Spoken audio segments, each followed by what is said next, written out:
Hi guys, it's time for another review of a famous franchise.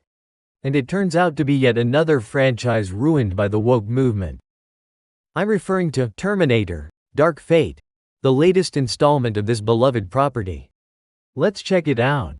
First, a little history. The Terminator lore originated back in 1984 with the film of the same name, The Terminator, an unexpected hit that introduced the story of a robot from the future disguised as a human being with the sole goal of terminating, hence the title, the mother of the savior of all humankind, John Connor, who just happens to have the same initials as Jesus Christ but also as James Cameron, the director. Coincidence?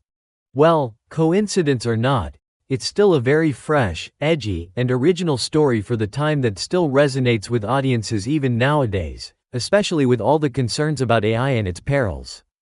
Funny that I, of all people, should say that, but okay. Unfortunately, the originality and freshness ended right there, since every movie that followed just copied the same formula and rehashed it over and over to the point where it became repetitive and tiresome. The first sequel to do this was Terminator 2, a good movie, I'll give you that, but it undeniably just rehashed the idea of the first. A machine from the future is sent back to terminate humanity's savior. But the Resistance manages to send back a protector as well. Only this time it's a robot too instead of a human, unlike the first movie. It was a small twist to the original plot, but it worked out well and turned out to be a massive hit. However, let's face it, it's still the same deal as the first one, only with better effects.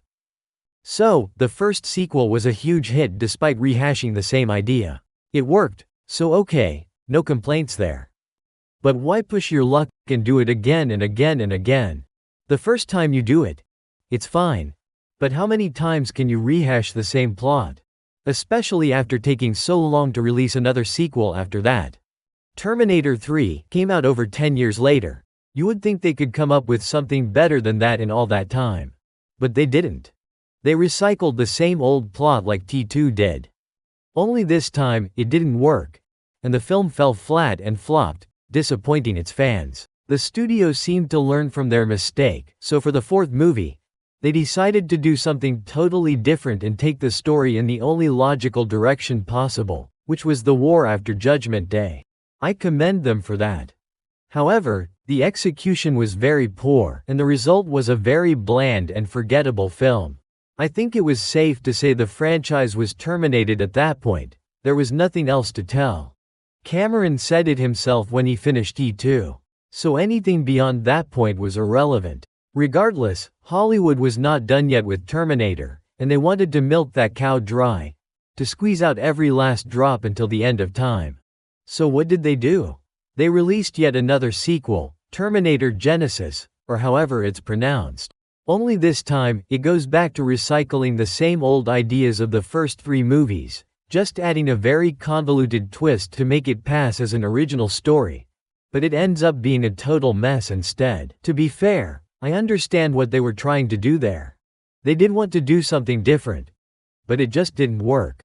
What killed it for me from the beginning was the recasting of the main characters.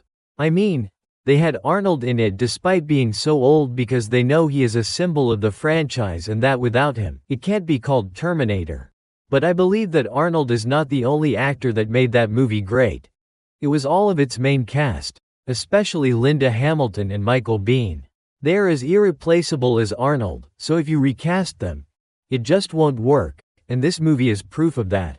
Anyway, maybe I will review those in more detail someday, but right now, let's focus on Dark Fate now that we are in context.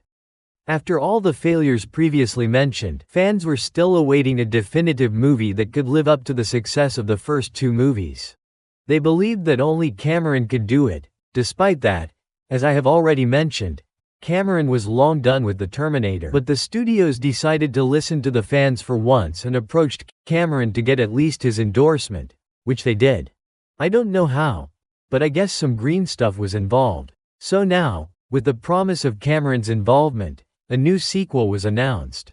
But not only was Cameron back, so was Linda Hamilton, yet another beloved name that would ensure to return of the franchise to its roots. This got fans excited and hyped all their expectations, making them forget what I already mentioned, that Cameron was done with the story. He said it himself, he wrapped it up, so there was nothing else to tell and anything beyond that was a cash grab. And so it happened. The first trailer was released, and oh lord, it was red flags all over the place. Not only was it clear they were going to recycle the same old stuff all over again, but it was also yet another pathetic attempt from Hollywood to push their woke agenda. Despite that, many fans still believed this was going to be the movie that would redeem the Terminator franchise once and for all. Oh boy, were they in for a rude awakening. The movie was finally released, and it naturally flopped badly, like worse than any other Terminator movie so far. The fans were pissed. They felt cheated because they were tricked into believing Cameron was involved creatively in some way, but he wasn't at all. He just received a big paycheck to endorse something he probably didn't even watch. The movie claimed to be a direct sequel to Terminator 2, ignoring everything after that, and the first 5 minutes trick you into believing so with a very shocking and unexpected event. However, it is very quickly revealed that that event is nothing but an excuse, a very cheap one, to soft reboot the story and recycle the same over-rehashed concept for the millionth time. But what's even more offensive is the leftist propaganda. This is a feature-length woke commercial that tries to brainwash audiences with their feminist anti-white crap.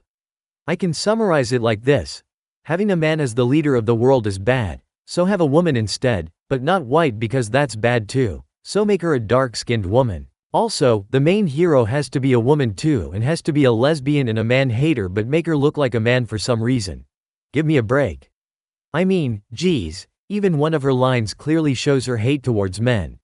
She has to be the savior herself, not to give birth to some man. Put emphasis on, some man. This should be an indication of all the contempt for men the writers gave to this character. And don't get me wrong. I think women don't have to be totally dependent on men all the time and can in some cases stand for themselves. But that doesn't mean they can be completely men-free and that they have to hate them all. Take for example, Sarah Connor in the first movie. She was able to overcome a Terminator, a powerful killing machine, at the end, and that's fine, but don't forget that she still needed Reese's help to survive. Otherwise, she would have been killed in 5 seconds, and there is nothing wrong with that either. In the second movie, she was very tough and kicked some major ass. Again, no problem with that, but even the tough version of Sarah Connor still felt vulnerable at times and had no problem with crying over a man's shoulder. You can see that in a deleted scene. So that's how you do it, but here, it's like women need no men at all and the world would be better without them. Terrible message to teach younger generations, and that's why these kinds of movies should not be made. Now, that was the plot, and since this is supposed to be an action movie, it is Norma. The focus is on the action itself, whereas the plot is just as an excuse. And since this was a very poor excuse for a plot, at least the action should be good, right? Well, it was not very bad, but nothing special either. It was average, so average I don't even remember any sequence in particular. So for me, it fails in all departments, both plot and action-wise. And you know what's really the worst part? Since I already knew this movie was going to suck the big one, I had decided not to watch it at all, and I kept my promise for over 2 years, but in the end, I decided to finally watch it only because I am a Terminator fan, and as with the Saw franchise, I feel obliged to watch every crap they release, even though I know it will stink and that both franchises are as good as dead at this point. Anyway, fuck this movie and fuck all its woke bullshit, it's time for the verdict. Does this movie suck or rock? Yes, it's getting easier every time. And be prepared since a new sequel has been announced. Seems like these guys will never learn. See you next time.